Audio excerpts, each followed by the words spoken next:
Trump ఏం Narender surrender అనగానే surrender అయిపోయాడు నరేంద్ర మోడీ. అలాంటి లొంగుబాటు మనస్తత్వం భారతీయ జనతా పార్టీలో ఉంది, ఆర్ఎస్ఎస్లో ఉంది. ఈ అర్ధ పరిజ్ఞాని గారి పావు పరిజ్ఞానపు మాటలు అన్నమాట. ఆర్ఎస్ఎస్ లొంగిపోయేదైతే ముస్లిం సంఘాలకు ఎప్పుడో లొంగిపోవాలిగా, కమ్యూనిస్ట్ సంఘాలకు ఎప్పుడో లొంగిపోవాలిగా, కాంగ్రెస్ పార్టీలాగా.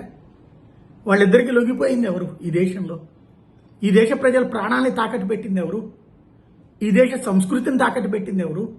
ఈ దేశ చరిత్రను తాకట్టు పెట్టింది ఎవరు? చైనాకి లొంగిపోయింది ఎవరు? రష్యాకి లొంగిపోయింది ఎవరు?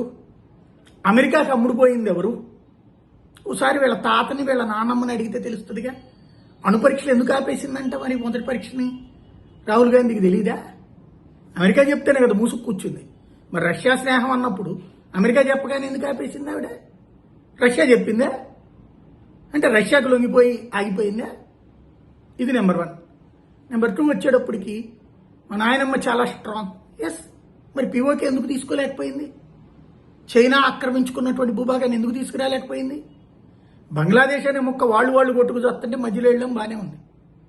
అప్పుడు లాహోర్ దాకా వెళ్ళిన సైనికులు వెనక్కి పిలిపించి ఉన్నటువంటి భూమిని మాత్రం ఎందుకు తీసుకురాలేదు పిఓకేని? మరి ఆవిడ స్ట్రాంగ్నెస్ ఎక్కడికి పోయింది?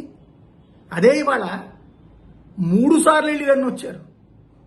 3 సార్లు వెళ్ళి దర్జాగా వచ్చారు. ఆ రోజున వేల మంది సైనికులు ప్రాణాలు కోల్పోయారు.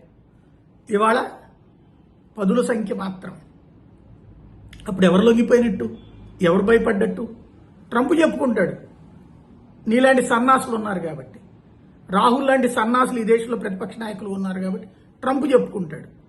వాడి మాటలు నమ్మేటటువంటి సన్నాసివి కాబట్టి నువ్వు ప్రతిపక్షంలోనే ఉన్నావు 15 సంవత్సరాలుగా.